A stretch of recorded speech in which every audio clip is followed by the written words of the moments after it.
Title 17 U.S. Code, Sections 107 to 108 of the Copyright Law. All media in this video is used for the purpose of review and commentary under terms of fair use. All footage, music and images used belong to their respective companies. Also YouTube, please, for the love of gun X Sword the perfect anime, fix your broken system when you are able, because Quint will blame me.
What was that? Something is in the horse corral.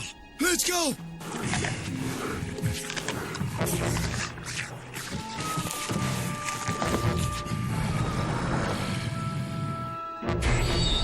It's a demon. Devouring the horses!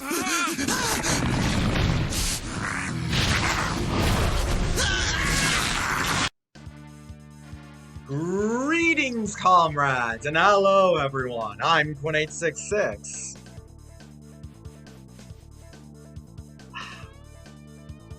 And welcome back to the End of Memories Retrospective. Once again, we are back reviewing Inuyasha, my first real anime, and honestly, it's had quite a lot of high highs. Yes, it's also had its selection of lows that are really freaking low, but I still look back at this series with fond memories all the same. This is a review series I've been wanting to do for a very, very long time, and, well, here we are again. It has been a very firmly established channel trope that my hair is god-awful. If you're wondering why I don't just cut it, I need my hair longer for a costume I'm going to wear in another video. Look forward to that. Anyways, it has been very firmly established by the last couple of videos that I quite liked Inuyasha Season 1. I mean, I really liked it as a kid, and to this day, I still really like it now.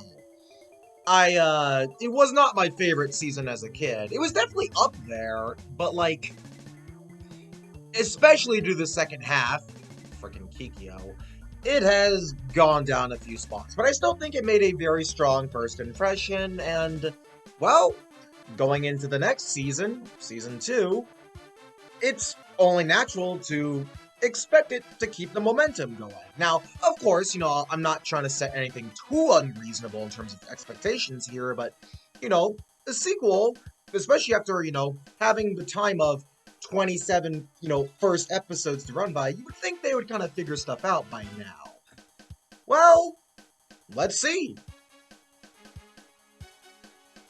In the previous videos, I said that Season 2 was Wastelands the season, and rather than wasting time blabbing about rocky area this, swamp that, whatever, I instead decided I would dedicate the world section this time around to, well, talking about my personal history with this arc of the story. I mean, I was gonna do it in the world section anyways, but I felt like spending a bit more time on this one, seeing as, well, for those who have seen the other videos, I already established, I am using the word establish an awful lot. I do apologize if it's annoying to hear me say that over and over. I have claimed that the Band of Seven arc was always my least favorite as a kid, and that statement no longer holds true, as I do not hate that arc as much as I used to. In fact, as of now, I don't hate it at all. But it did beg the question though, what part of the story would I call the low point? Well, if you are probably good at guessing stuff, which I imagine you would be, it should be evident that this is definitely taking the cake. Now, despite those words, that does not mean I hate Season 2 or even think Season 2 of Inuyasha is a badly written arc. Far from it, honestly. It's still quite good. It's just that compared to the other seasons, the flaws this time are much harder to justify. And that's why I'm saying that Season 2 of Inuyasha, which is, again, the entirety of the arc, because Inuyasha's story structure is not very well defined. Despite all of that, I still want to go on record and say that this is still a good part of the story, even if it is my least favorite. But we'll talk about that more in the characters and, well, naturally the story segment itself, because I've already said story is first and foremost when it comes to anime. I will say though, to give credit to the world though, this arc definitely does good at building the world. In terms of characters, Sesshomaru, Naraku, and Inuyasha himself are definitely the highlights here. While sure there are times where they will develop Sanga, Kohaku, Kagome, yet they will still do the same frickin' thing with Kikyo over and over, all those are really overshadowed by what's here in terms of, well, the main broskies, if you get my drift here. One thing this season does excellently is regarding Tetsaiga, which will naturally extend over to Inuyasha's character as well. We'll learn a lot about the weapon Tetsaiga, as well as both the wielders Inuyasha and Sesshomaru, as well as getting a pretty hefty amount of lore regarding the Great Dog General, Sesshomaru and Inuyasha's father. I mean, we did get to know a little bit about him in early Season 1, when Inuyasha drew Tetsaiga from the tomb of his father, but we didn't really get to know much about the Great Dog General himself anyways. Like, we hear that he's a big great demon that even humans admired for his protection and for his loyalty, but like, we didn't really get to hear it from anyone that wasn't Kaede, or some sort of person trying to inform the audience. Here we'll get to learn about people like, Sesshomaru and other demons and how they viewed the Great Dog General before his unfortunate demise. More importantly though, this arc does an excellent job showing us the weaknesses of certain characters. Except Kikyo. God, I fucking hate her. So, it should go without saying, this arc is going to be much deeper and a hell of a lot darker than Season 1. Now, credit where it's due, I really like dark arcs in any story. And you would think that would make me prefer Season 2 over Season 1, but I'm still going to give the edge to Season 1, flaws or otherwise, because I'm more forgiving of Season 1's flaws because, well, it's a first season. And not only that, but I don't have to worry about stuff like characters' screen time because they were getting introduced there. Here, however, most of the main cast has been introduced, and while they will certainly show off more characters recurring or mains, we're definitely going to be expecting a bit more of certain characters this time around, to which a handful of them did not quite meet my quota. Like freaking Kikyo. So, I think that covers the world, setup, layout section, not overly long intro, whatever you want to call this section at this rate. Now, it's on to characters. Let's dig in, folks! Hey, don't eat the whole thing, pig! Where'd the roast go? It's in your greedy gut! Where am I right now? Who are you people? Oh!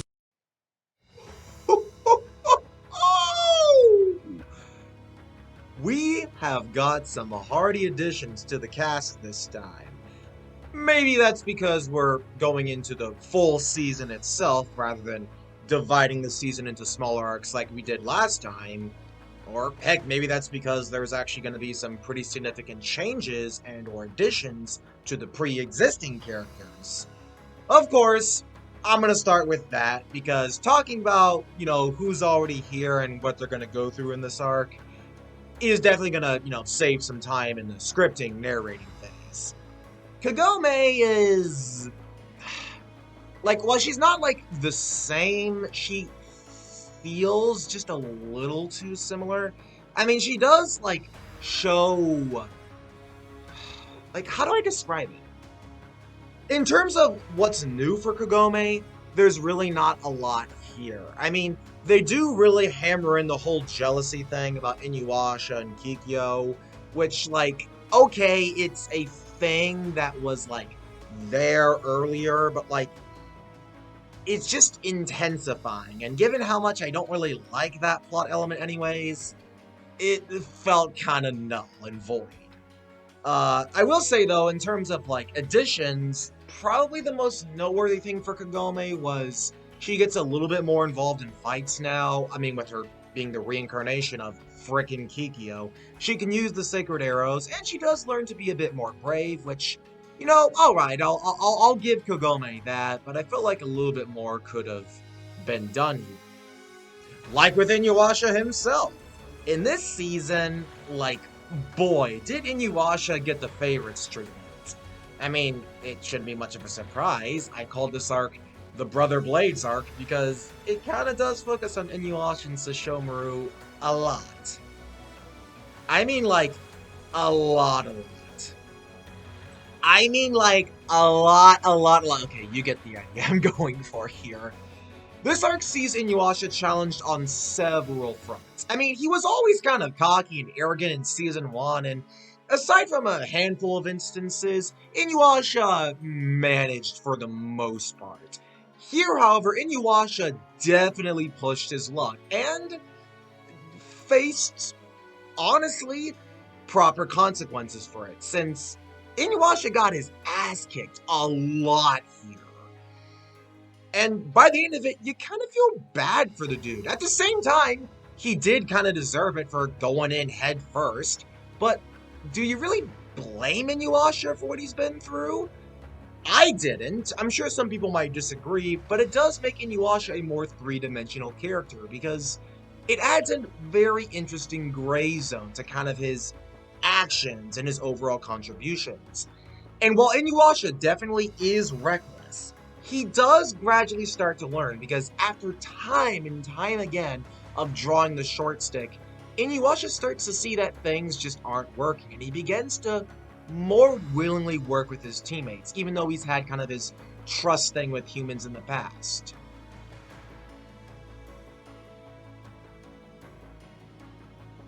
My freaking hair. Why? I've made it no secret that Inuyasha is my favorite of the main cast. Oh, feet.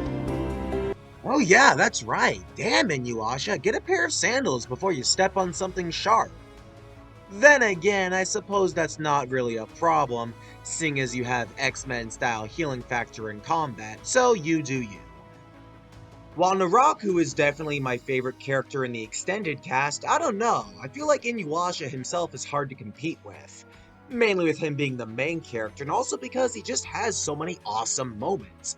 But he's also not a protagonist I find suffering things like plot armor, or simply just being a hero for the sake of being a hero. Inuyasha's a really deep and compelling character, and I love him for that. Now, just because Inuyasha makes some of his most careless decisions here doesn't necessarily hinder his character, to me at least. In fact, I'd say it's crucial to his overall growth and transformation because he sees doing stuff on his own just isn't good enough anymore, and he has to learn to set aside his trust issues being a half-breed, and to which he really does. And even when Inuyasha, you know, gets absolutely blasted on several occasions, he does come back stronger, and this is what kind of makes his struggle really endearing, because, I mean, whether you like Inuyasha or hate him, you want to see him change, either because you root for him or because you're sick of seeing him get his ass blasted. So, it succeeds either way, and I think it just further emphasizes how much I love the dude, how much I want to see more of him. Which is something I can't say for freaking Kikyo. Yeah, in a stark contrast to Inuyasha, and even Kagome, who had some semblance of change, minor or otherwise, Kikyo is exactly the same, and I have proof. Like, okay, I'm not saying there isn't like, some, small additions that set up stuff later down the line. I'm not denying that, but here in the arc, things just don't go anywhere. Once again, the episodes of Kikyo usually center around the love triangle, and while we do get to know, like, a little bit about what happened between her and Naraku way back when, it's really nothing we didn't know before or could piece together anyway. So, yeah. Guys, I love this series, but, like, what were they thinking with this character? Remember how I said in Neon Genesis Evangelion, or as I call it, deconstruction of my brain cells, how, when I was talking about Shinji, there's always that one character you feel like holds down the cast or the story? Doorbell. Sorry about that interruption. I don't want you guys to see my dress. The stool for my pinball machine just arrived. I have to, like, build it. That's why it's in this tiny box. But yay, I have my stool for my pinball machine now. And my hair is still terrible. Alright. Okay, we're back. We're back. Hopefully my hair will stay normal for 30 seconds at least.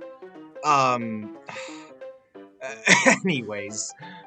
At the end of the day, guys, I've already hammered to hell and back why Kikyo is just the worst character in Inuyasha, no question. I mean, I'm not saying, like, I don't get what they were going for, because, yes, Kikyo is plot significant, but plot significant or not, if it's not entertaining to watch, it's not entertaining to watch. Enough said. Furthermore, remember how I said Inuyasha makes some of his stupidest decisions in this arc? Yeah, Kikyo does too.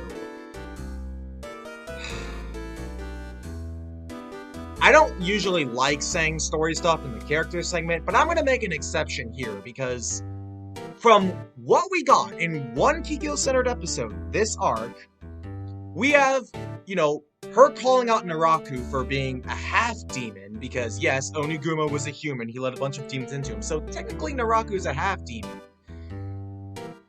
And in this meeting, Kikyo decides, because, Naraku also confessed, yes, I was the one that killed you years and years ago, ah ha ha ha, and Kikyo goes, okay, and just gives him all the pieces of the sacred jewel. What?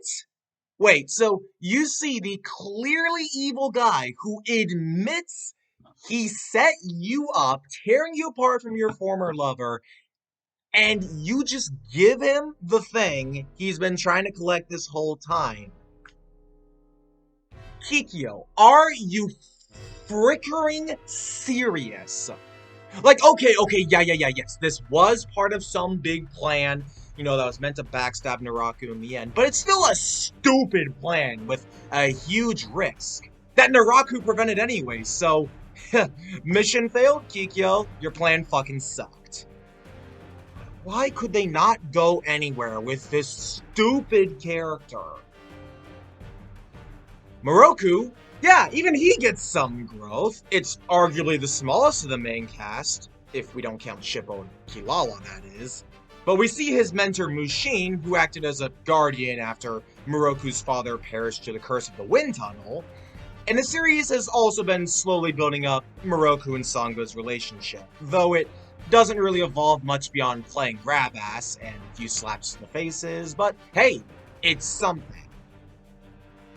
Which is more than I can say for frickin' Kikyo.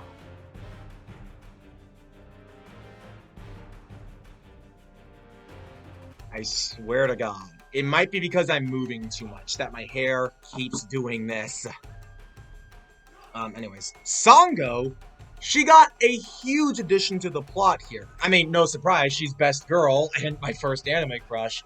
Although, I'm not gonna lie when I say that it is kind of overshadowed what happens with Sesshomaru, Inuyasha, and Moroku. So, I mean, while I like seeing more of Sango and seeing that her younger brother Kohaku was brought back to life as a mindless drone for Naraku, it definitely shows kind of a more weak and devastated side of Sango. That is, similar to Inuyasha getting his ass kicked, it makes you root for her.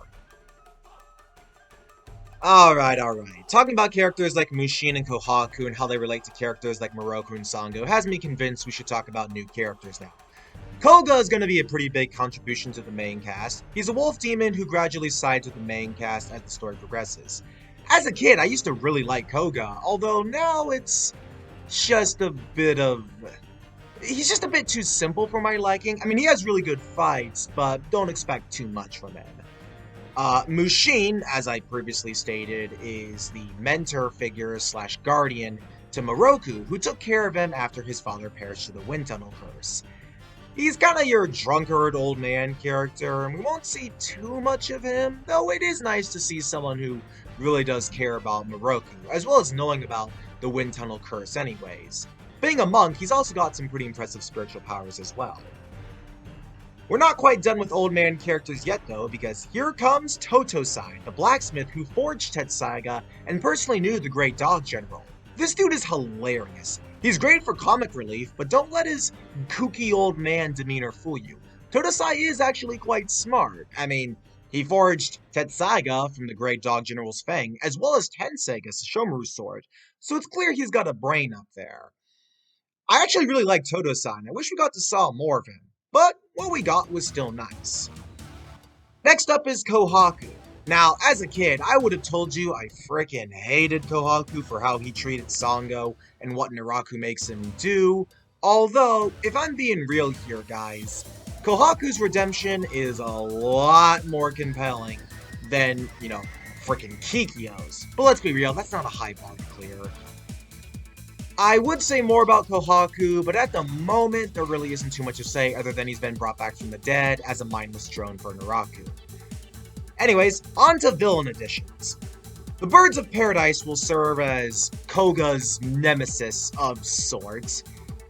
I don't really have too much to say about them as well, because, well, they're mostly just generic demons, but because they introduce Koga and have a jewel shard, I think that gives them just enough significance to be worth mentioning here. The real additions to the villains cast, though, are the incarnations of Naraku. These characters really extend to Naraku's, own development, as well as just being greater stakes anyways. The first one we meet is Kagura the Wind Sorceress, a fan favorite character, and I sure see why.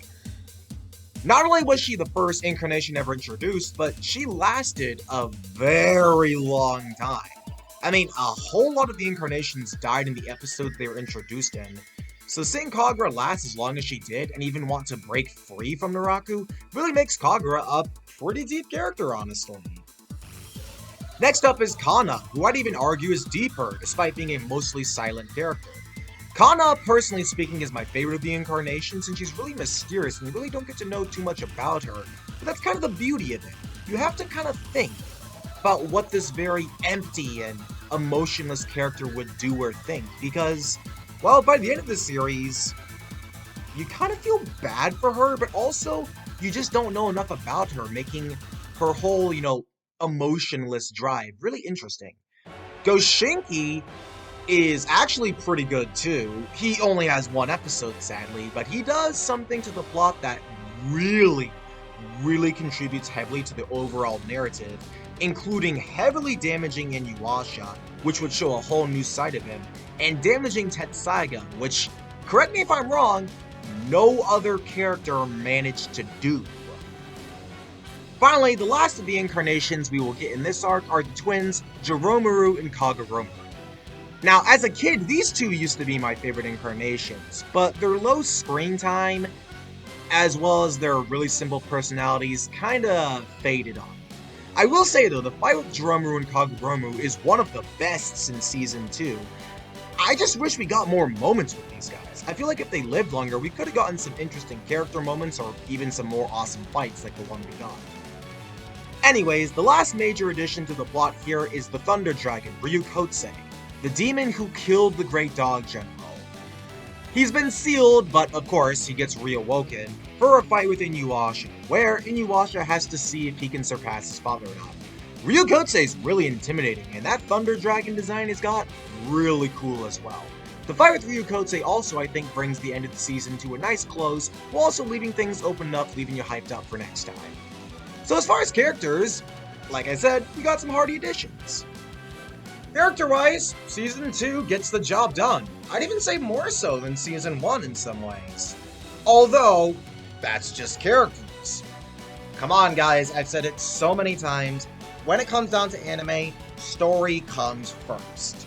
And foremost. So let's talk about that. What the hell is that thing? Thanks for the meal. Your innards were simply delicious. Damn it. So there were two of you all along.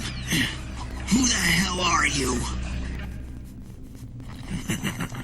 I am Kakaromaru, and I have been lying dormant inside Joromaru's belly. What do you think that's supposed to mean? You know what time it is. Episode descriptions. Starting with episode 28, Moroku falls into a dangerous trap. Opening the season with a Moroku-focused episode I think was a good idea, seeing as he's gotten not that much growth or screen time prior to his introduction, showing off his wind tunnel in the Hell Painter episode, and the amount of times he's tried to squeeze Sango's butt. We meet the elder monk Mushin, his mentor and adoptive guardian, who took care of him after his father passed away due to the wind tunnel's curse. The old drunkard is a fun character. I tend to like the funny old man archetype in anime, and Mushin is no exception. If Totosai and Mushin interacted, I'd imagine the two of them get along a lot, but we don't really see that. Maybe in the movies, but I haven't seen them in a while. In this episode, Moroku's wind tunnel gets scratched in an earlier encounter, and he needs to see Mushin patch it up. After a possessing Worm Charmer gets to Mushin, it's up to the party to save Moroku, free his mentor, and repel the horde of demons coming to back up the Worm Charmer, who I swear reminds me of the Jawas on Tatooine from Star Wars. The episode shows Inuyasha managing to pull off the Wind Star for the first time after seeing Sesshomaru do it in their second duel. It's pretty satisfying, even if it was by luck. Mushin recovers, Moroku's wind tunnel's repaired, and Inuyasha decides maybe he'll train to master the Wind Scar. Honestly, this was a much better first entry than either Down the Well arc, and especially the expansion arc's first episodes, so I'm pretty happy here. Solid first impression. Now on to episode 29, Sango's Suffering and Kohaku's Life. You might actually not believe me when I say this, but as a kid, this used to be one of my least favorite episodes, mainly due to Kohaku and Raku taking advantage of Best Girl. I've made it no secret that I had a crush on Demon Slayer. We made that joke last time. I do like giving Sango a rival, and while this greatly made me hate Naraku a lot more, nobody upsets my first anime crush. I must protect! Though, even as a naive and admittedly boneheaded youngster, I knew this was good in, well, writing for Naraku because, well, like I said in the last video, and basically any other time I talk about Naraku, he's meant to be that way, and they do it for really good reasons. On the other hand, though, Kohaku, I'm really indecisive over him. On one hand, I think the dynamic between him and his sister is really interesting, and having him come back rather than be dead makes Sango's drive to defeat Naraku much stronger. That's good. However, on the other side of the equation, we don't really get to know that much of Kohaku himself prior to being revived. I mean, that's not to say we don't learn anything at all. We get plenty of time for Sango talking about Kohaku afterwards, a few pleasant memories, a number of flashbacks. I really feel like that would have worked better before jumping the gun and just, oh hey, Kohaku's revived. And while yes, he's a mindless drone to Naraku and they wanted to be a surprise, I don't know, I feel like they could have maybe waited just a bit, similar to Kikyo of all things, and while Kohaku's nowhere near as guilty of that, I don't know, they could have waited just a little bit longer if you ask me. And funnily enough, you would think with me being the youngest in my family, I'd relate to Kohaku, but not really. Kohaku does have a series-wide redemption arc, though I wouldn't really call it that since, I mean, Kohaku's not evil. There's a difference between being possessed and making bad decisions. I will say though, the sympathy for Kohaku is there, and I think he's okay, though I've always had a hard time pinning my feelings on him.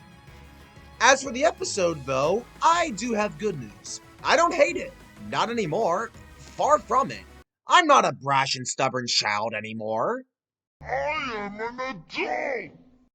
Thank you very much, legendary gunslinger in the body of a 10-year-old. What takes place here is crucial to the plot. Naraku once again steals the spotlight as an excellent antagonist, rightfully so. Sango lets a lot slip about her, and it leads to a two-parter, which makes the most of its screen time. Naraku offers to restore Kohaku's lost memory if Sango brings him Tetsaiga, Inuyasha's mighty sword, to which Sango contemplates stealing from her friends to save family.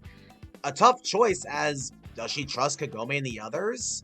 Yes, but at the same time, Kohaku, well, there is no bond that exceeds family, and after seeing what Naraku is willing to do to her, do you really blame Sango for doubting anyone here? Naraku was gleefully vile in this episode, since, really, he didn't give Sango a right choice. Either way, Sango's gonna be in for, well, a tough time. And, well, that tough time carries over to the next episode. I'm glad I can say I no longer hate this episode, seeing as it is pivotal for Sango's character, it solidifies Naraku as a villain as always, and, well, it does show the interest Naraku has in Inuyasha's sword, the Tetsaiga. So, let's see, does it carry over to the next episode, though? I am very glad to say, episode 30, Tetsaiga is Stolen, Showdown at Naraku's Castle, delivers on the setup of episode 29 quite well. Sango manages to snag Tetsaiga and is allowed entry to Naraku's illusionary castle, while other smaller demons hold off the rest of the party members to stall them from backing her up. Of course, Sango did not intend on actually giving Naraku the super big powerful sword, and vows to slay him like any other demon, thus freeing Kohaku from his control. Apart from the brief scuffle we had back in episode 21, we haven't really seen much of Naraku himself in combat. I mean, yeah, we saw the Root clones and a few other fakes, but not really any of the actual big bad himself. Now, logically this makes sense, as Naraku is not at his peak power yet, and showing off all of his abilities early on might spoil the immersion. To mitigate this, we have a fight between Sango and Naraku of all people. This way, Naraku won't have to go out, and seeing Sango lose her cool mid-combat would serve to further her flaws and eventual growth over them. In the midst of the battle, Naraku sicks Kohaku on his sister, which Sango hesitates to fight back. Eventually, after plowing the way through the demons, the rest of the party reunite with Sango. And despite Kohaku having the perfect opportunity to kill Sango, his body trembles, and it seems Naraku's spell wasn't as strong as the others thought. Naraku, seeing that Kohaku is able to slip out of his grasp, decides maybe it's best to kill everyone, and fills the area with demonic miasma. Sango gives her gas mask to Kohaku and tells him to run. And while he doesn't recognize Sango due to memory loss, he does take her advice and retreats. Thanks to the help of Kagome, believe it or not, her sacred arrows not only purify the miasma and damage Naraku, but it also forces him to retreat and take his illusionary castle along with him. Afterwards, Sango laments, wondering if she ever will get back her younger brother. Kagome actually comforts Sango, saying they don't blame Sango for wanting to save her family, but she didn't need to do so at the danger of her own friends by stealing Tetsaiga. She can achieve both her goal of slaying the ultimate demon Naraku and salvaging what family she has left. She doesn't need to do it alone. This solidifies Sango's partnership with everyone in the party, and, well, being honest, this is a great way to open up the season. We've had a strong set of opening episodes, all three of them contributing to some character who needed a bit more screen time. That being said though, we're gonna have some bumps in the season, rightfully so and understandably, but believe me when I say some of these bumps are just a little bit less than favorable. Episode 31, Jinenji Kind Yet Sad. It's an alright episode. Kind yet sad. That's an accurate summary of my life story if I've ever seen one.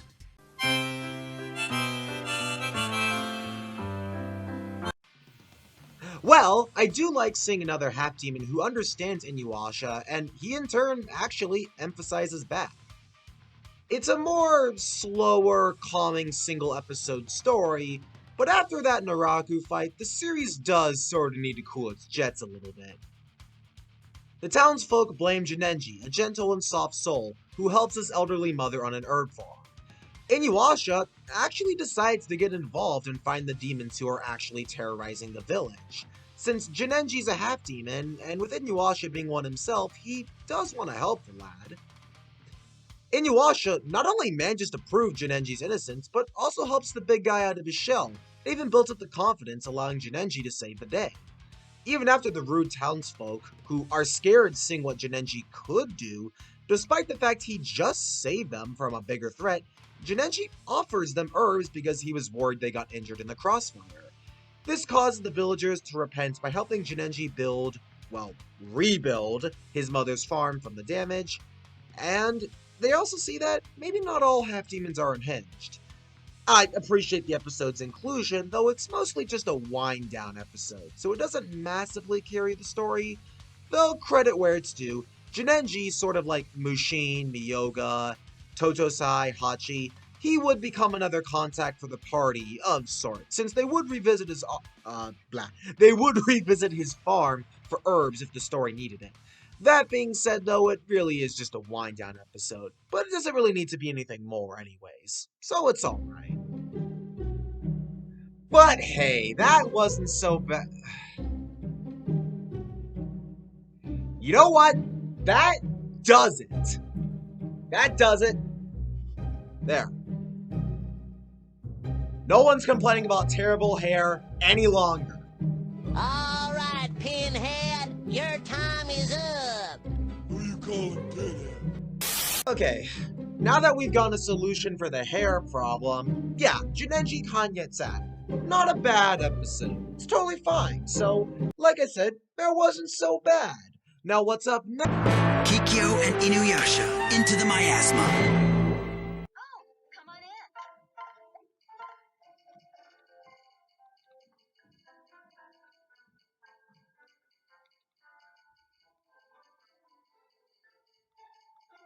Huh? Oh, sorry, I was distracting myself. You were saying? Look, I know I've been throwing serious shade at basically every early series Kikyo episode, but there really isn't anything for me to add, guys. Episode 32, Kikyo and Inuyasha into the miasma. You already know how I feel about these sort of episodes. And, well, it's not like this one adds much. A strange occurrence of demons fighting one another is in the mountains, and it's devastated a lot of nearby residents. We learn this from an opening scene of Kikyo tending to some injured folks unaware she is a spirit. Yeah, Kikyo, you can loyally follow your priestess duties, but God forbid Inuyasha-senpai show his face even though it's clear by now he didn't do it. Hell, even go to face Naraku face to face! Are you fucking dumb? Evidently, Kikyo must be. So the party is sent to investigate this strange phenomenon. Kikyo heads over there as well, unbeknownst to them. It turns out the clash of demons was orchestrated by, who else? Naraku, who is absorbing the corpses of the fallen foes to empower his body more. Not knowing it's secretly powering up Naraku, Inuyasha fights the demons thinking, oh yeah, I'll just slash my way through. That is, until Kikyo fires an arrow at his Tetsaiga, thus transforming it back to its weaker form. Among the confusion, Naraku shows up, gets roided up on monster blood, so much so his clothes rip off, revealing... Okay, actually, not gonna lie, Naraku is built pretty well, if I may say so myself. And then he kidnaps the weakened Kikyo. Oh boy, another two-parter. But hey, at least this episode did not focus on the romantic triangle, right? Oh, great! Perfect! Fantastic! Screw me over sideways, because episode 33, Kikyo, captured by Naraku, not only does just that, but it wastes the chance to go anywhere with Kikyo again. I can't believe this. I legitimately cannot believe this. Why? I don't even know who to ask. The author, the anime creators, Kikyo fans. Like, was there really that much demand for Kikyo-focused episodes that rehash the same plot trend that they had to do it this many times. Like, I know we're still in early season 2, but come on, we've already driven home this whole romantic triangle jealousy thing before. We don't need more of it. Like, what purpose does it serve? Is it meant to feel more dramatic? Well, I'm certainly not feeling sorry for Kikyo anytime soon. Is it to make her more hateable? Well, mission accomplished. She's so hateable, I don't care if there's a redemption arc for her. Is it for comedic purposes? Why did you betray me, Inuyasha? What's going on?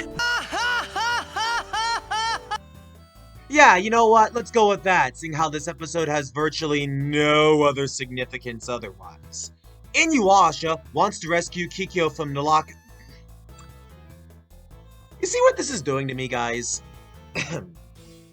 Inuyasha wants to rescue Kikyo from Naraku's clutches, which makes Kagome jealous. Hooray, we're doing this again.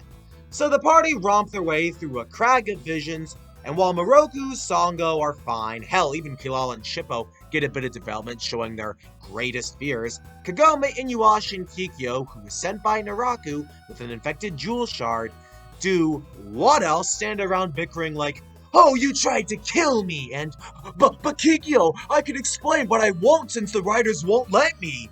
And then, Inuyasha still loves Kikyo, am I not good enough? Guys, we've done this enough by now.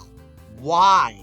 Why do we need to repeat and retread this thing that has already been hammered in with virtually nothing more to add? Do you see what the problem is now with early series Kikyo? I think I've nailed it pretty well, but in case you don't think so, watch the episodes for yourself. Because honestly, the most noteworthy takeaway here was Naraku. And okay, I don't mind the villain focus, but why should I say that about an episode that's trying to focus on Inuyasha, Kikyo, and Kagome? If the thing I actually got the biggest takeaway from was from a character that was not meant to be the focus, I can only view this episode as a failure. Nuff said. I mean, at least there is a scene that I can say at least got my attention. You see, at the very end of the episode, we have Kikyo talking with Naraku. I mean, it's actually interesting to see Kikyo confront her tormentor. So, okay, let me describe this scene for you. Kikyo returns to Naraku's side and reveals that the infected jewel shard inside of her was actually not possessing her, and she knows why, since Naraku can't bring himself to hurt Kikyo due to his obsession back when he was Onigumo.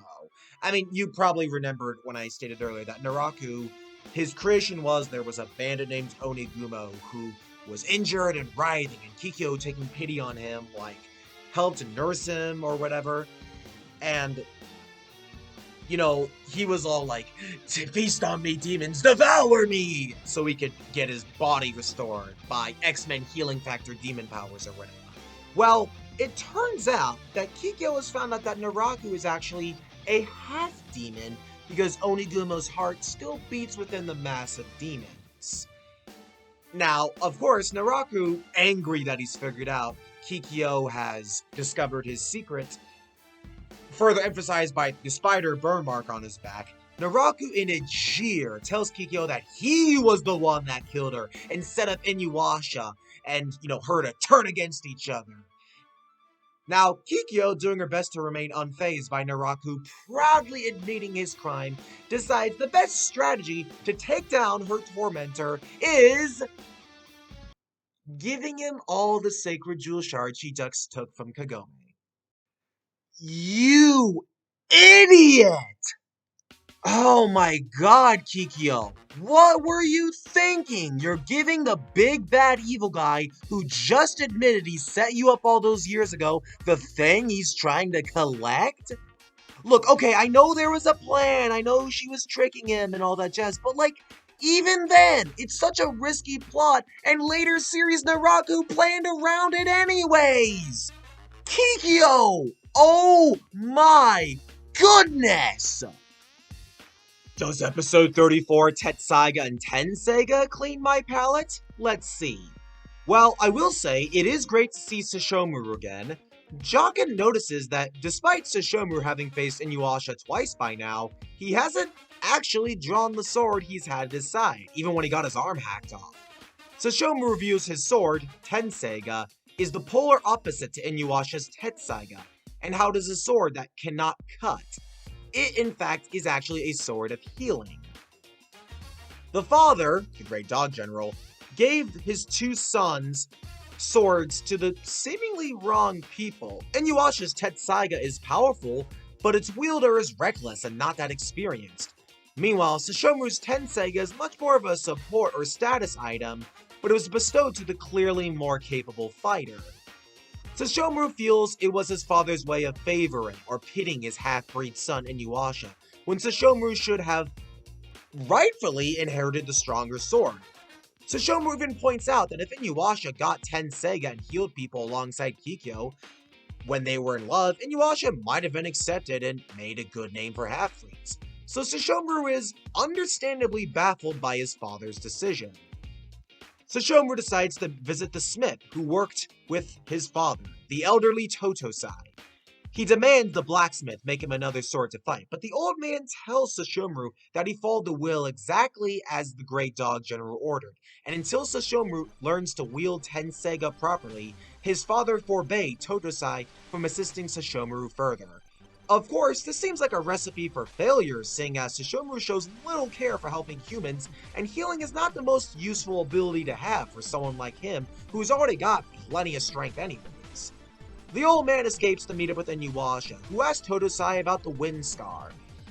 Totosai tells Inuyasha that unless he proves himself to the sword, which was made from his father's fang, just like Tenseiga, the sword won't evolve and locks its special abilities.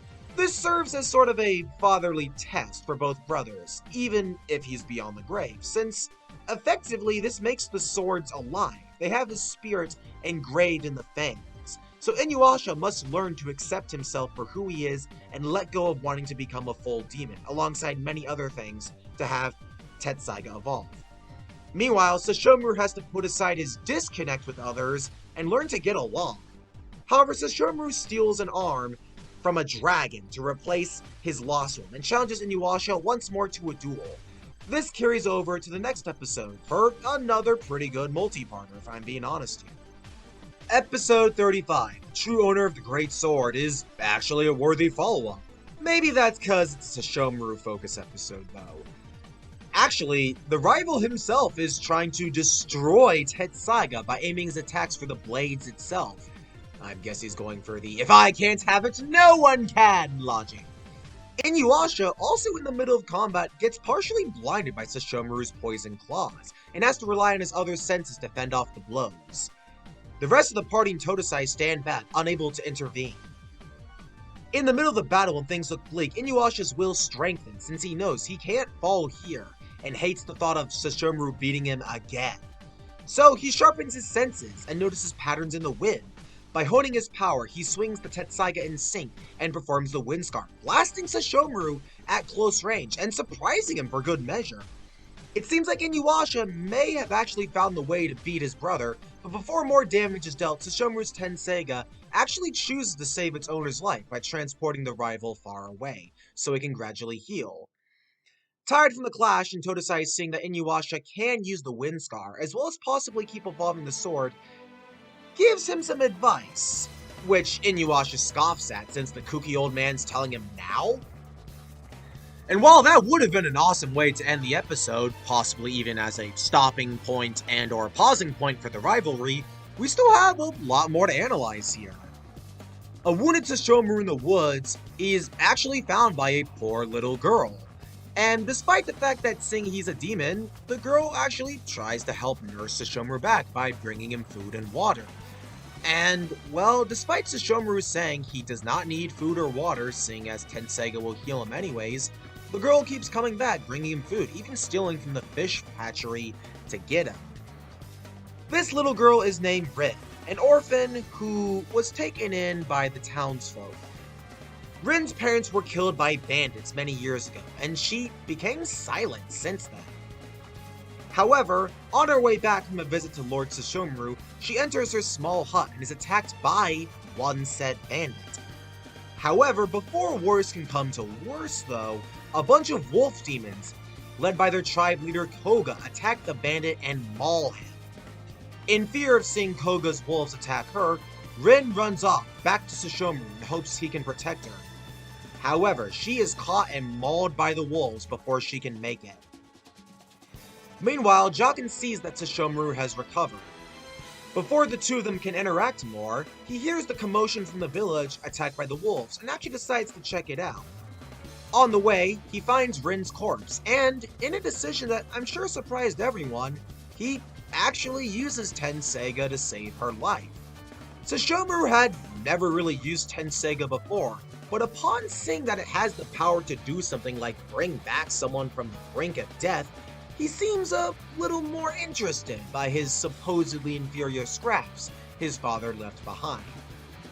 Rin, having nowhere to go, just sort of tags along, with Sesshomaru not interfering and Jaken confused, and, well, Sesshomaru is forming his own little party now. I also think this was the first episode we saw Aun, the lightning dragon, but I could be wrong on that one. Meanwhile, with the rest of the party, the one with Inuyasha, Moroku, Sango, and the rest, they have reached the village and see Koga, thus adding another segment to these episodes. So now we're going back to more multi-parters. Okay, I'm not complaining. Well, not this time anyways. Episode 36, Kagome kidnapped by Koga the Wolf Demon. While Koga debuted in the previous episode, I'd say he's officially introduced here, since we get to know more about him, and the Wolf Demon tribe in general for that matter. Kagome sees Koga is much faster than the others, even causing a whirlwind effect as he runs, because Koga has jewel shards in his legs. Yeah, you probably forgot, since I hadn't mentioned it that much, Kagome can see sacred jewel shards. Inuyasha tries to use the wind scar, but Koga, sensing the danger in his attack, chooses to back off before seeing what the newly powered Tenseiga can do. Choosing to follow him, the party keeps up until Kagome and Shippo are kidnapped on the way. It seems at first Koga just has the hots for Kagome, and while yes, this is set up for another romance triangle, and not a very good one either, at least it isn't freaking Kikyo. And hey, Koga even bargains with Kagome since his fellow wolves want to eat her, but one, he has a crush on her, and two, because he noticed how she was able to sense sacred jewel shards, he's willing to let her off the hook if they help him find something. You see, the Wolf Demon tribe needed to feed, since their natural enemy, the Birds of Paradise, got stronger when their leader consumed a sacred jewel shard. Since then, the Birds of Paradise have been reproducing fast, thus outnumbering the entire Wolf Demon tribes.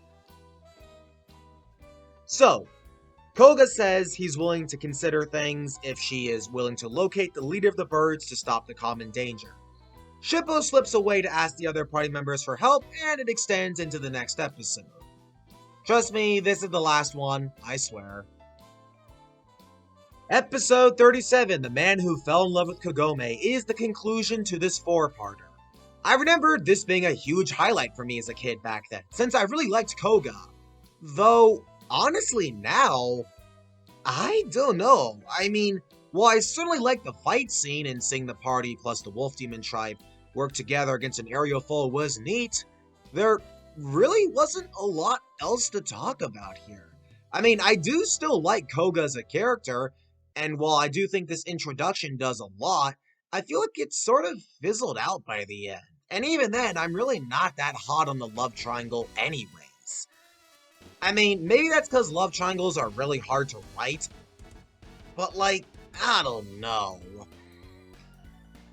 It's really funny. I mean, I genuinely swear this episode was a lot better and I had a lot more reasons behind it. But really, the only real thing I really latched onto here was the fight scene. And while that should be no surprise, seeing as Inuyasha is an isekai action, maybe my childhood memory's betraying me on this one. Because I swear this one felt really anticlimactic. Huh. Well, I mean, at least the rest of the parts were good. You just kind of hope there'd be a little bit more to this last entry. Well, anyways, it closes off with the Bird of Paradise leader getting defeated, Kagome getting another shard, Koga running off, vowing not to cause any more trouble, and that's about it.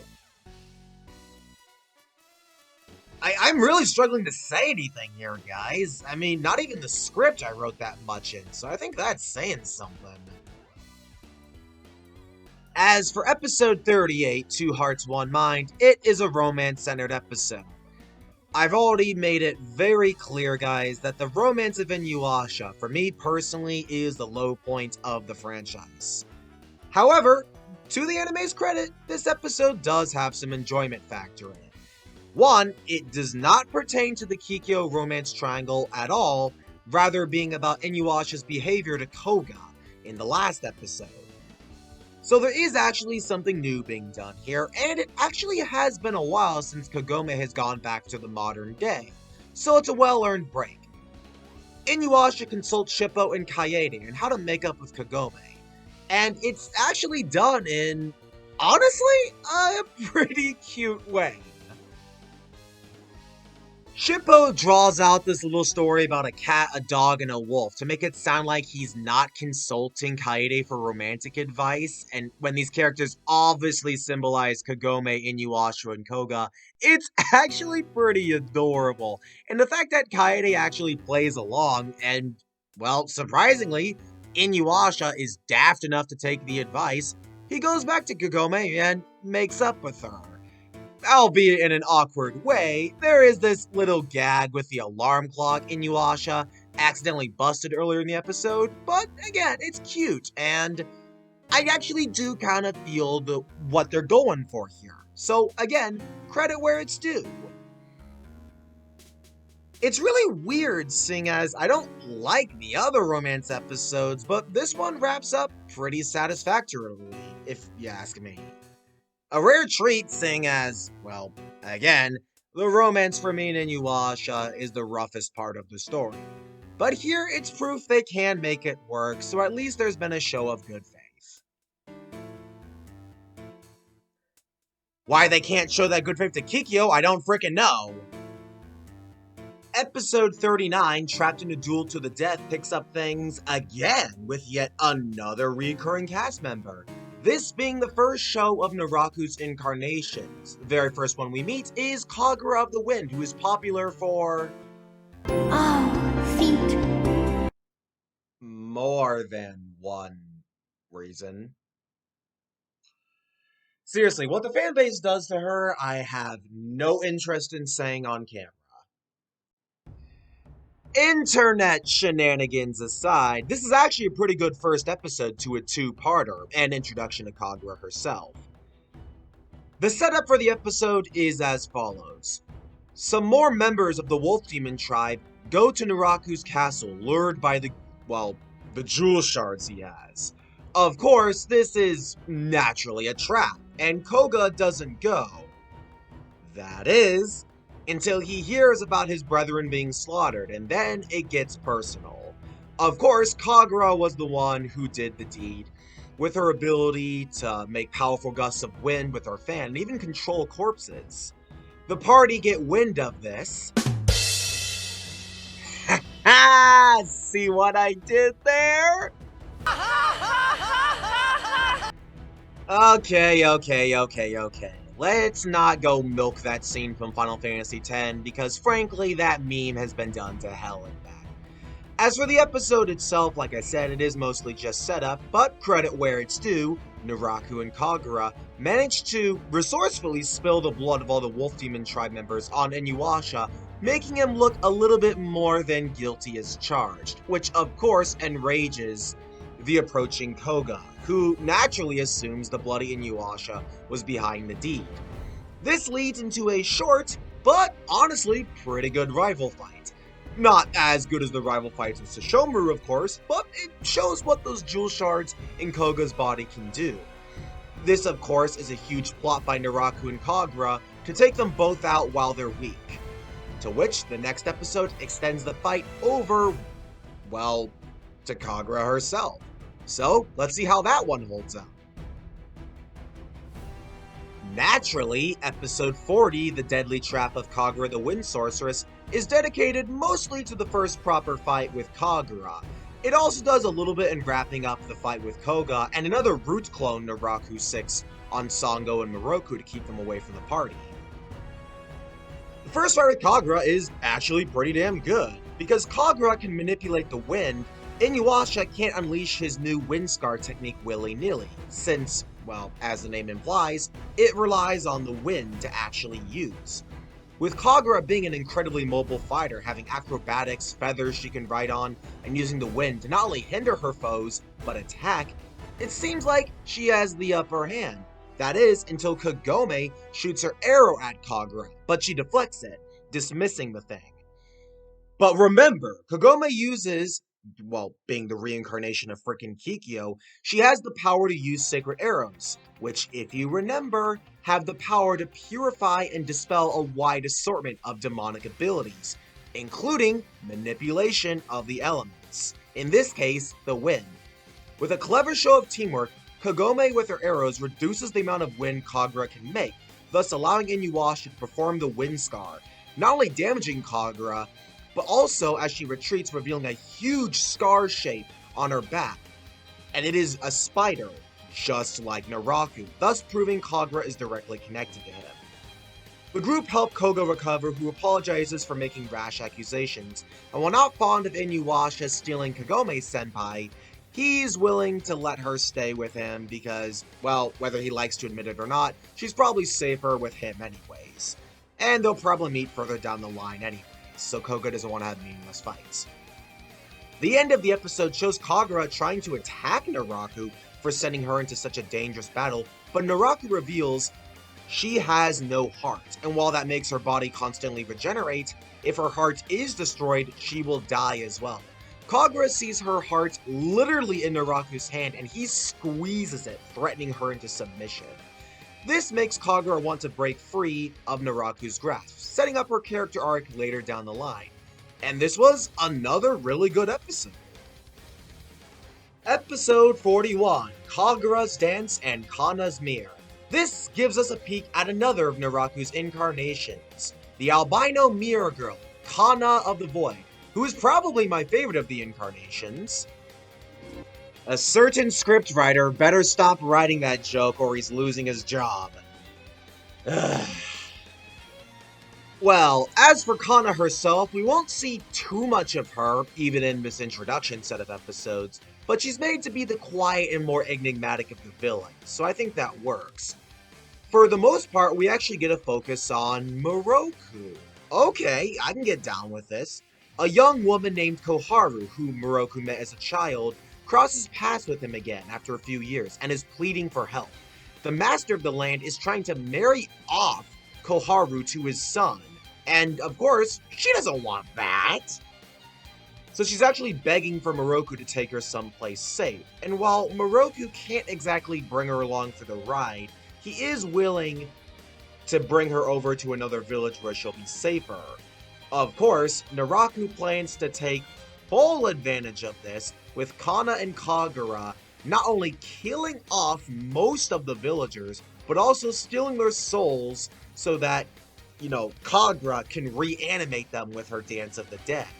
And with Kana being able to use her mirror to steal souls, well, you can probably imagine how easy this was for a group of mostly defenseless villagers. And this even happens to Koharu herself. Moroku doesn't realize things are too late until Koharu has a knife at his back. And well, it goes into the next episode, which I have quite a lot to say about, actually. While some might write it off, I think it's a very important part in Inuyasha's character arc. As for episode 42, The Wind Scar Fails, this is a standout moment, and quite a dark one too.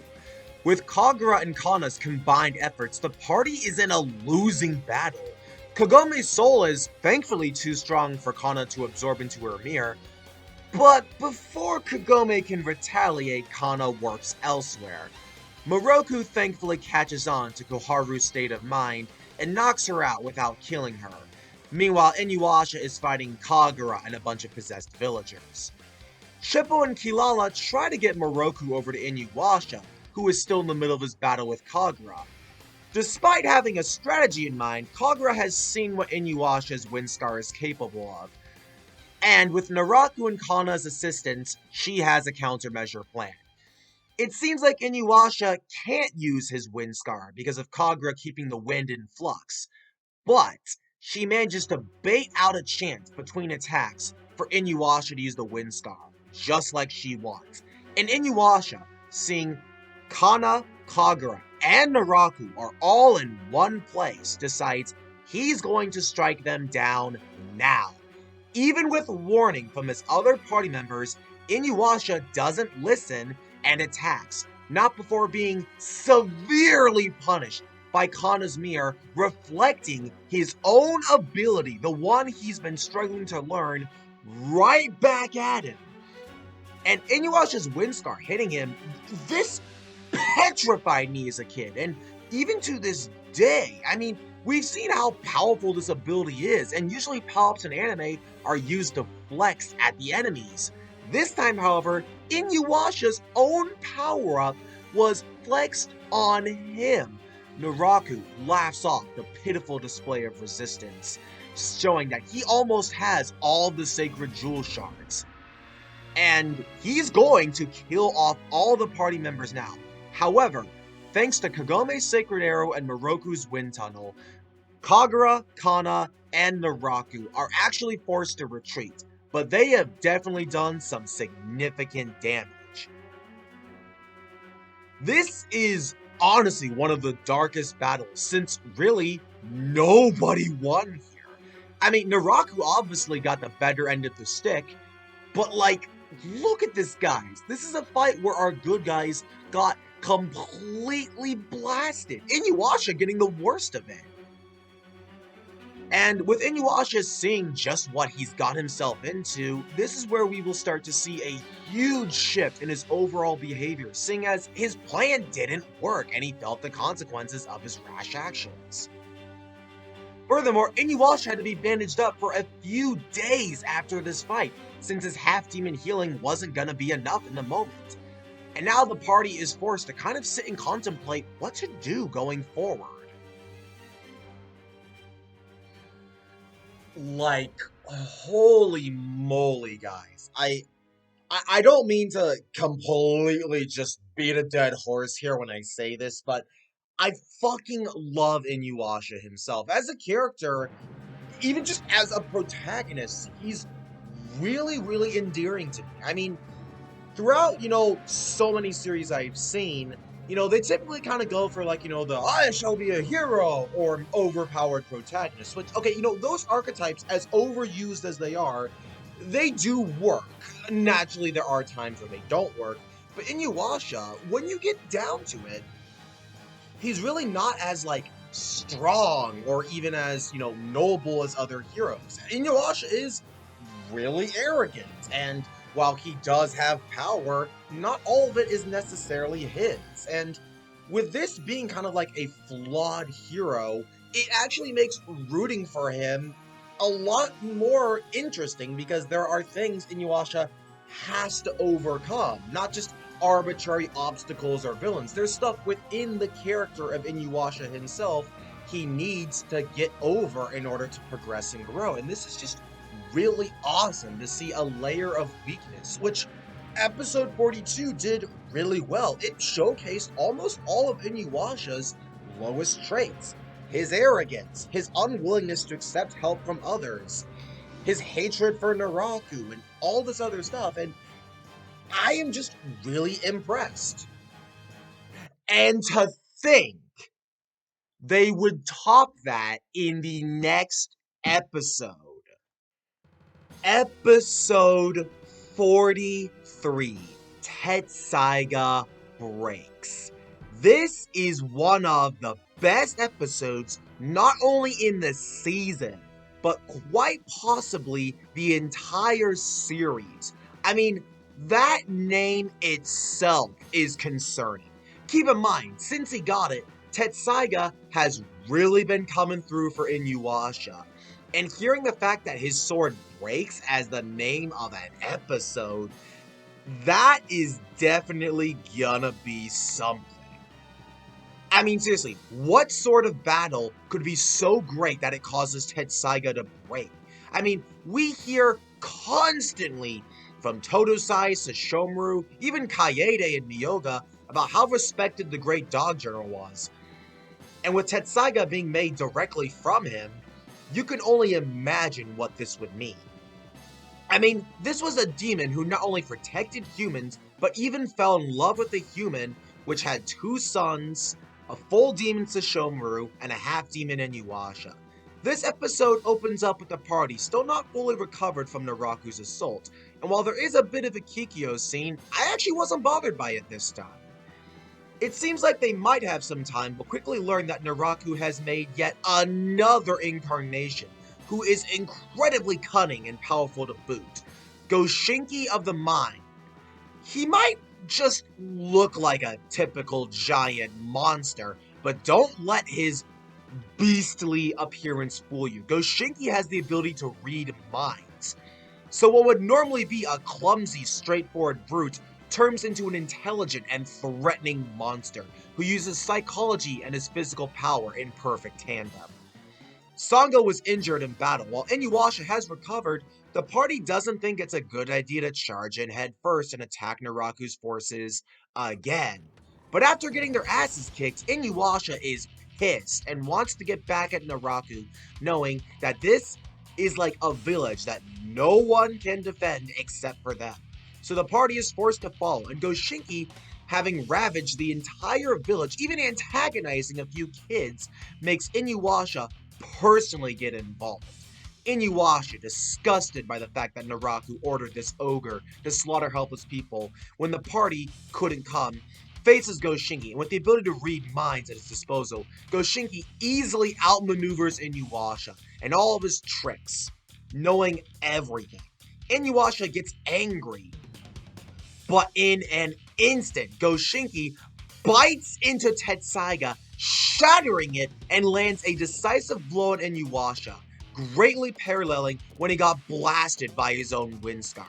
Goshinki thinks he's won, but oh, is he wrong.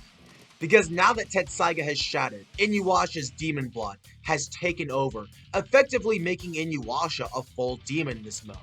With a brutal cleave from Inuyasha, Goshinki is teared apart with the mindlessly enraged Inuyasha saying how good it felt.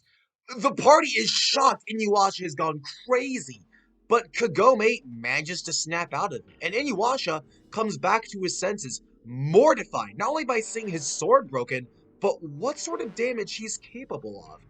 This was a fucking brilliant episode, and it is so good. Here we go again, guys, but I can't help it. I mean, it's no secret. I love Inuyasha. The dude's freaking awesome. I'm gonna turn the camera down here a little bit.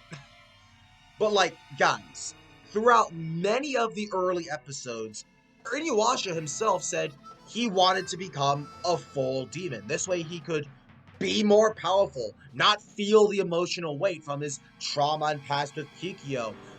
Becoming a full demon would be his escape. However, now that Inuyasha sees what a full demon form of him is capable of, he sort of begins to question himself.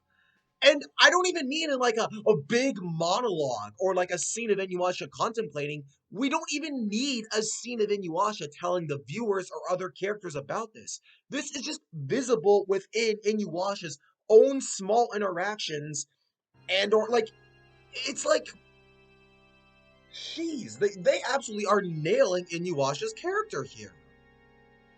I'm not even kidding about that prior point, guys. We don't even need a big monologue or scene of Inuyasha, lamenting or whatever. This is just visible in Inuyasha's facial expression, how he interacts, what he speaks. Like, this is a perfect visual show of that inner struggle Inuyasha has, both right now and in further moments of this arc.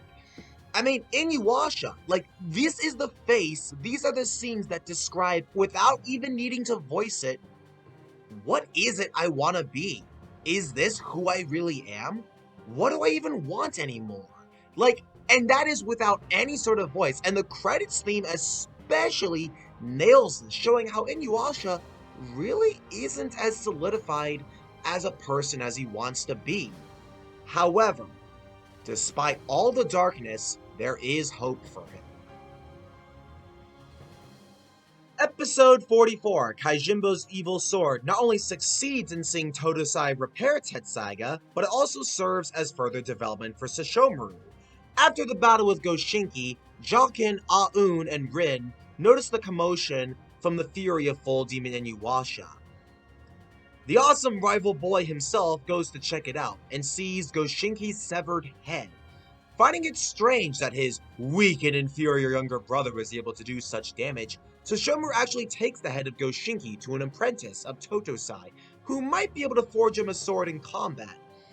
Kaijimbo is actually a nice little addition to Totosai's role in the story. We know Totosai as the kooky old blacksmith who not only admired the Great Dog General, but also forged both Tetsaiga and Tenseiga. Inuyasha, Sesshomaru, and Jokin, and even Myoga definitely are contacts to this dude. So, obviously they would have to do something with him, right? Kaijimbo was originally an apprentice of Totosai, who worked under his wing to carry on his work. However, after seeing some of the unstable weaponry Kaijimbo made and what he was willing to do in order to sustain materials, Totosai kicked out Kaijimbo, since then, he's been marked as a roguesmith, not to be trusted, and holds a deep resentment for Totosai. Sesshomaru commissioning Kaijimbo to make a sword of Goshinki's remains, which was possible thanks to Tenseiga briefly giving life back to the severed head, convinces Kaijimbo to go through with it. Back with Inuyasha, he's gone back to human form, since it's the night of the new moon. Totosai used one of Inuyasha's own fangs as material to refuse Tetsaiga, since, again, it was originally fused with the fang of the Great Dog General. So then Inuyasha, being his son, it should work, right? They have a shared bond. Tetsaiga is put back together, but to the surprise of everyone, Kaijimbo appears with the sword made from Goshinki's corpse, the evil blade Tokijin. It turns out Goshinki's rampaging aura overtook the sword, and now Kaijimbo is possessed. Inuyasha tries to fight back with Tetsaiga, but to the surprise of everyone, it's much heavier and cumbersome to swing. You might say this is plot convenience, or just a weak excuse to add tension to fights, but it does tie into the story.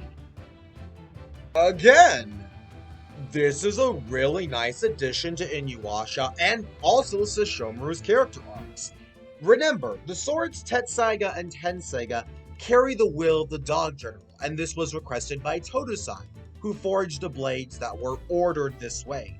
The Great Dog General obviously gave these blades to both of his sons as a way of testing them, and their respective swords, Inuyasha's Tetsaiga and Sesshomaru's Tenseiga, would react or evolve according to their father's spirit, which was partially infused into the blades, with, his fang being used as materials. This effectively means the father's spirit is inside of the sword, suppressing its power until the wielder becomes worthy enough to use its full power. However, because one of Inuyasha's fangs is now in Tetsaiga, the blade's spirit does not acknowledge Inuyasha's strength because it is inherently weaker, thus locking Inuyasha from using it by making it way more than he can handle when transformed. And this isn't just a problem that carries over into the next episode. This lasts the rest of the season, and Inuyasha is gonna have to deal with living in the shadow of his father, or proving himself, or proving that he surpassed his father. And keep in mind, that's sort of thing Sesshomaru has been going for. And having Inuyasha kind of start to see things his way is fascinating. In case it wasn't obvious, yes, this was another multi-parter. The duel with Goshinki's spirit possessing Kaijimbo is wrapped up pretty quickly in episode 45, Sesshomaru wields Tokijin. That episode title is more than enough to let you know our awesome rival is coming back for another round, especially after Inuyasha managed to get the better of him last time with the Windstar. I will give him credit though, using the weight of Tetsaiga to break past Tokijin's guard was a clever, albeit small solution to this fight. However, Sesshomaru won't be as careless, and with Sesshomaru's demonic aura erasing Goshinki's spirit from Tokijin, he's picked a perfect time to strike, in addition to Kagura tipping him off. Tokijin is quite powerful, with the ability to actually slash, unlike the healing sword of Tenseiga, and Tokijin actually is able to shoot beams of energy. While they're not as strong as the Wind Scar, they do give it that ranged advantage that Tetsaiga has. Furthermore, Tokijin is sleeker and more compact, making it quicker than the bulky girth of Tetsaiga. And with Inuyasha both fatigued from the fight with Tokijin possessing Kaijinbo, in addition to Tetsaiga's weight issue, it seems like another losing battle for Inuyasha, and Sesshomaru is not the type to let a chance like that slide. In the duel, he manages to disarm Tetsaiga from Inuyasha, and it's looking grim until, to everyone's shock, Inuyasha goes full demon again. This brief moment of hesitation from Sesshomaru, who was surprised to even see this, gives Totosai enough time to fire between the two attackers and separate them, allowing them to escape. Jaken and Rin wonder if Sesshomaru will pursue them, but seeing Inuyasha's full demon form has Sesshomaru second-guessing a few things. So Sesshomaru decides not to follow for now. Still though, this was another time Inuyasha got his ass handed to him, and Totosai, freaking Totosai, the Kukyo blacksmith, managed to bail him out of this one. Kagura in secret was watching the whole thing and can see, just like in the duel with Goshinki, Inuyasha only went full demon when he was separated from Tetsaiga and badly wounded. This causes her to hypothesize Inuyasha's Tetsaiga not only powers him up, but also suppresses his demonic blood, since the Grey Dog General knew as a half-demon, Inuyasha could not handle full demon powers, and that's why the sword was made, to suppress his instincts. Totosai warns Inuyasha to keep Tetsaiga close by, which thankfully its weight is contained when sheathed. But Inuyasha has quite a dilemma on his hands, since while the claws have gotten the job done before, it's undeniable Tetsaiga is a useful asset. And if he can't figure out how to prove to the sword's inner spirit he can live up to or surpass his father, he might just be stuck in a state of weakness for good, which he doesn't want. Who would? Inuyasha scoffs at this, thinking he just needs to be stronger to force his hand on the sword, as arrogant as he is for saying it. His face and mind gives off a very different impression. Like I said, Inuyasha really hasn't been listening to the advice or warning of others due to his trust issues. After what he went through with others, both as a kid and now, how his brother treats him, and naturally the events with Kikyo solidified his pessimistic nature. Inuyasha wants to improve, but he's too stubborn to take help from others in fear he'll be taken advantage of, like he was all those years ago, and his feelings will be crushed once more. I understand this mentality for early series Inuyasha, but now he's making a lot of rash choices and just isn't willing to take help from others. This brings us to episode 46, Joromaru and Kagoromaru, another one of my favorites in this season. It was a tough choice between this and episode 43, but I'm going to give it to episode 43 merely for the story's significance. Even so, this one is a pretty good episode. The group run into Koga again, who's picked up the trail of Naraku. Naturally, Koga wants to get back at Naraku and Kagura for killing off the many wolf demons back in episodes 39 and 40. Meanwhile, Naraku has made a new incarnation to replace Goshinki, Joromaru. He used to be my favorite incarnation as a kid since he had an awesome fight, a small but neat twist, and was one of the more mysterious characters for his lack of a voice, and felt really good to defeat.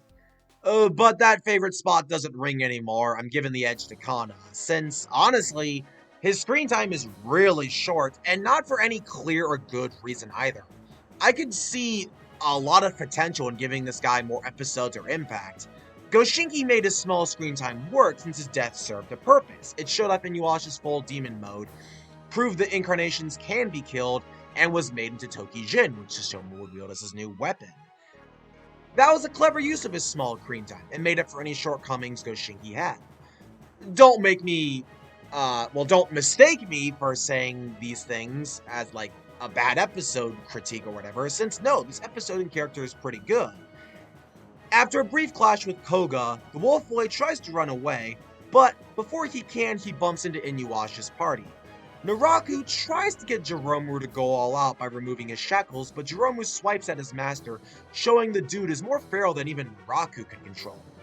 Of course, Naraku's not really dead, it's just a clone, but it does show off that Naraku's incarnations are not all mindless drones or forced into obedience like Kagura. They're demons, some of which are wild like the beasts they are. With Tetsaiga's weight and Joromu's respectable physical prowess, it ends up being a tough fight. It uses everyone here cleverly, as Inuyasha and Koga team up in the moment to stop the bigger threat. With their enemy Naraku in close proximity, they might as well set their differences aside. It seems like they're onto something into a small, but, and again, a neat twist. An agile serpent-like demon with similarly long hair emerges from Joromu's gut, who is another incarnation of Naraku. He is Kagoromu. Remember how all the incarnations had a name and title? Kana of the Void, Kagura of the Wind, Goshinki of the Mind? Well, Kagoromu and Joromu are the twins, so naturally they'd have their own unique gimmick. Kagoromu speaks while Joromu is silent, save for some threatening groans, an excellent contrast to their appearances, with one being more humanoid and the other being far more parasite-like. Kagoromu is fast with his speed and combination of Joromu's defensive capabilities. The two work off each other really well, while Inuyasha and Koga aren't as coordinated. Kagome manages to get involved as well, with Moroku and Sango use some poison and a staff to draw Kagoromu out from underground. Koga tries to finish off Joromu, but Inuyasha sees Kagoromu hiding in his mouth, and in the heat of the moment, Inuyasha draws Tetsaiga and manages to unleash a windstorm, saving Koga and defeating both of them off. A satisfying kill, and again, another cool way of showing the incarnations can be killed, just like Goshinki. With reluctant thanks from Koga, the party go their separate ways and search for Naraku and more jewel shards, with Inuyasha seeing that he was able to wield Tetsaiga when he was trying to save Koga. The sword reacted to his will, making him think maybe there is a way to fixing the sword. So, of course, we're gonna see more of Totosai for insights into fixing that. I gotta say, we've had some great individual episodes again, and I'm really happy. Great stuff! On to episode 47. Onigumo's heart still beats within Naraku. Kagome goes home briefly to get some medical supplies. It seems at first like she's just being pouty over Inuyasha and Koga, but that's love triangle stuff I really don't want to get into. And we know how great this series has handled that shit by now. Anyways, as for what really happens in this episode, Naraku back in his castle takes note of the soul collectors Kikyo uses to stay in this world, and decides to send a demon who can counteract the soul eaters and rid him of Kikyo without, directly killing Kikyo, because Onigumo's heart is still within him, and apparently having a heart of Onigumo makes it so that Naraku can't kill Kikyo directly. So Inuyasha notices this red soul collector going after Kikyo and...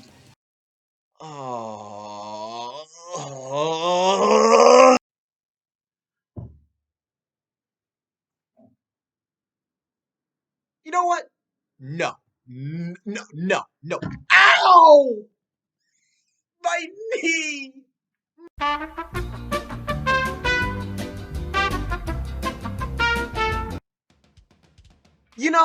I was just thinking to myself that Season 2 was starting to get on a roll, and then you do this. As if we did not have enough of it already.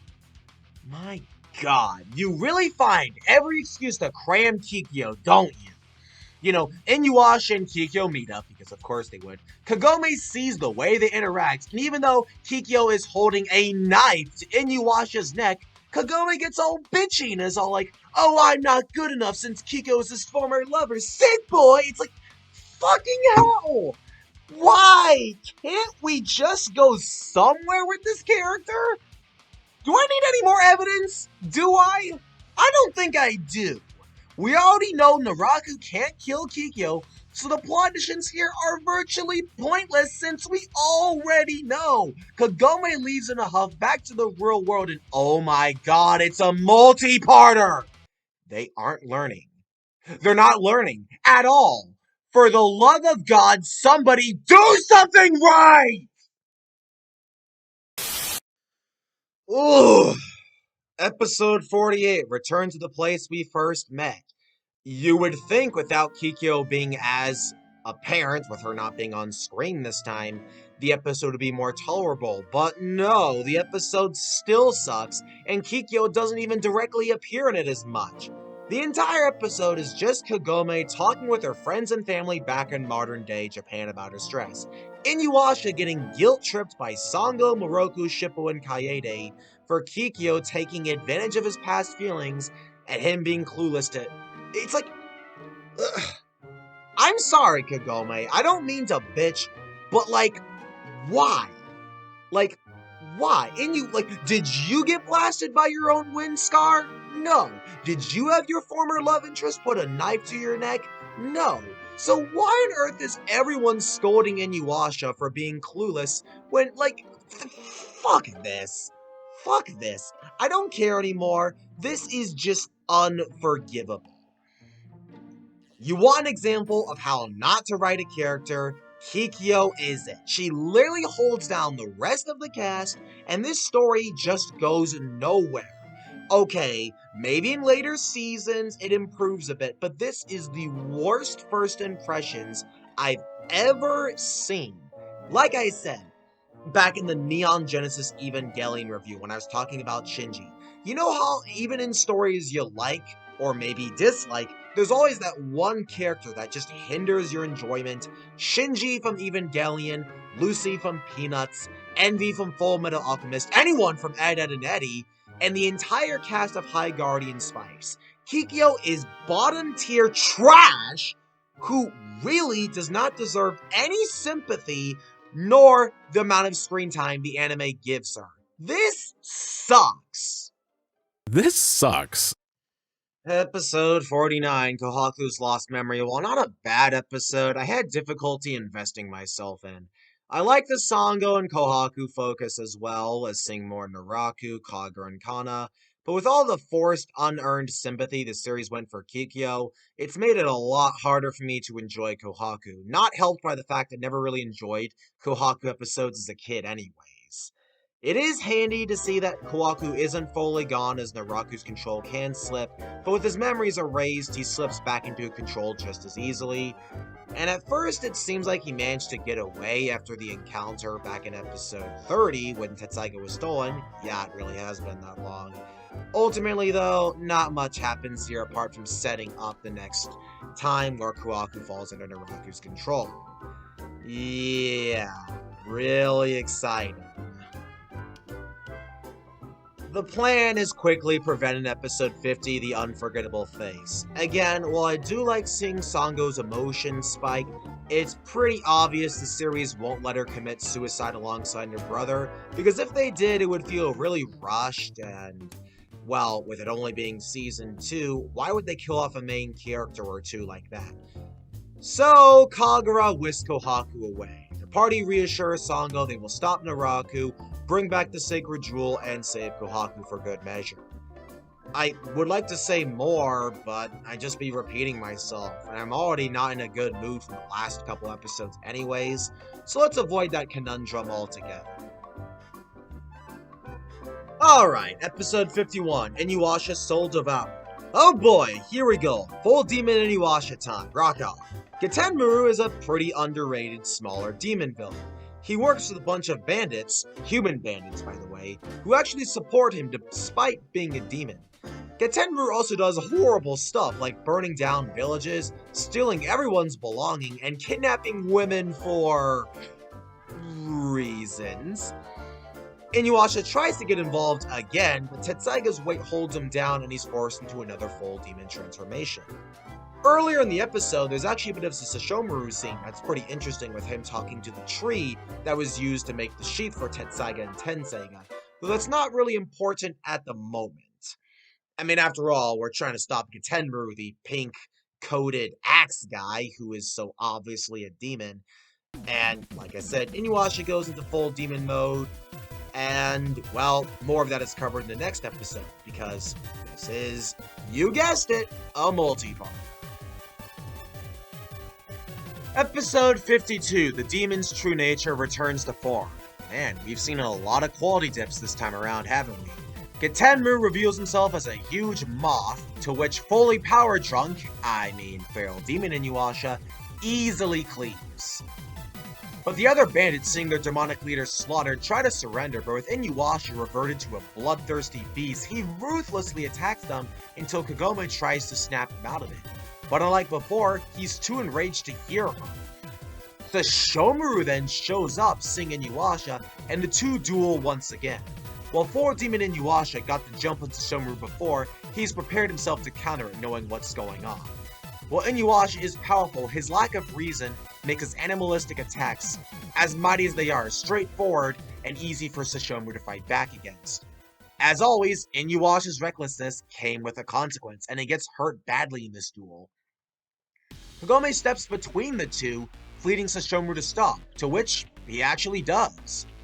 Sesshomaru tells them that because of the tree demon he talked to earlier, Tetsaiga is the key to compressing Inuyasha's demonic blood from taking over and leaves.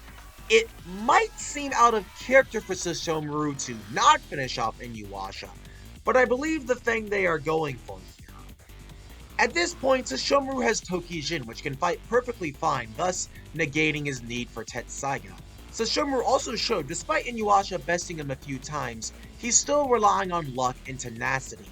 And inside, Sesshomaru knows he's more level-headed and skilled, so he doesn't need to prove anything to show that he's stronger than Inuyasha, and that's why he lets him live. Furthermore, because Sesshomaru wants to go after Naraku for what he did to him back in Season 1, he might as well let Inuyasha live, since the more enemies for Naraku, the easier it'll be for Sesshomaru to kill him. He doesn't necessarily like Inuyasha, but there's no gain in him killing his younger brother, let alone making an enemy of his friends, Kagome, Moroku, Sango, Shippo, Lala, etc. So letting Inuyasha live makes sense for Sesshomaru's position. Ultimately, though, Inuyasha doesn't feel happy about going full demon, and, well, this is where we finally see the last few episodes of this season, where Inuyasha will undergo quite possibly the biggest character change of his arc. Ah man, we're finally here, guys! I cannot tell you how long I've been recording and editing this video. The last part of Season 2, Episode 53, Father's Old Enemy, Ryukotse. It's been a bumpy ride across this arc, but I'm happy to report this is a good multi-parter to conclude on. Going to Totosai for advice on his sword, the old blacksmith thinks if Inuyasha can prove to the sword he surpassed his father, its power will balance and the weight will lift, making it easier to use again. The demon that managed to kill the Great Dog General is still around, but in a sealed state. The Thunder Dragon, Ryukotse. If Inuyasha can carve out the heart of the dragon, it should be enough for the sword to accept it. While this does sound like a bit of a stretch, Inuyasha actually listens to Totosai. Inuyasha himself sees things can't keep going the way he does, and he actually accepts help from others. Anyways, Naraku overhears this and devises quite the malicious plot.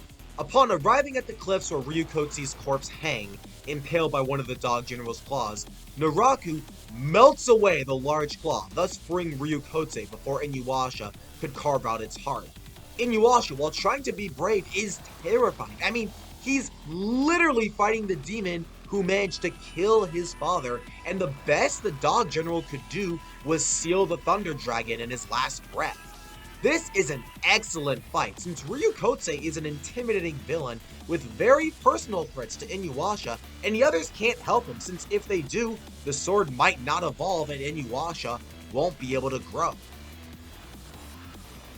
It seems like Inuyasha might be tempted by his demonic blood again at the end of the episode when separated from his sword. However, the last episode of this season, episode 54, The Backlash Wave, Tetsaiga's ultimate technique, shows that even though Inuyasha was on the verge of going crazy, he reaches for the sword anyways, despite his demonic blood empowering him to rip Ryukotse apart. The sword, acknowledging Inuyasha's willpower, becomes lighter and allows Inuyasha to fight his father's enemy properly. Despite unleashing the Wind Scar, Ryukotse still hasn't gone down yet. We see many awesome strategies here, even using some of Tetsaiga's abilities big and small. The transforming blade, being able to call back to the owner's hand with the sheath, and even the sheath itself being able to deflect projectile attacks, something we haven't seen since the Thunder Brothers episode. However, it's gonna take more than the power of the Wind Scar to defeat Ryukotse. However, with one more hint from Todosai, Inuyasha in the moment learns the Backlash Wave, a technique that combines the Wind Scar with the power from a demon's aura, allowing a projectile to strike with the power of both the Wind Scar and the projectile the demon fired.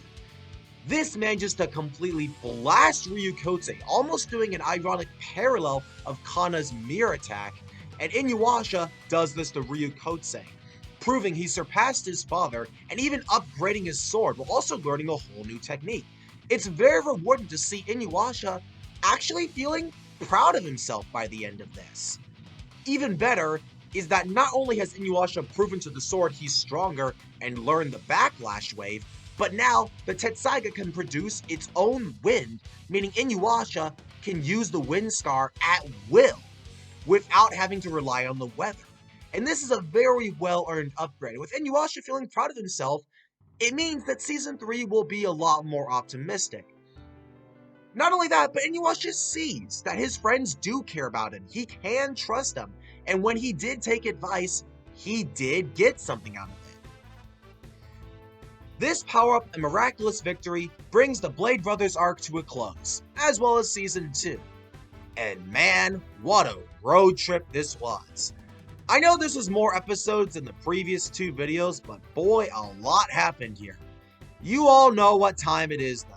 We're going to the overall thoughts and final score, to which, well, since I said a lot of what I needed to say in the episode descriptions, it'll probably be a bit shorter this time, but I'll still give a closing speech all the same. Get me!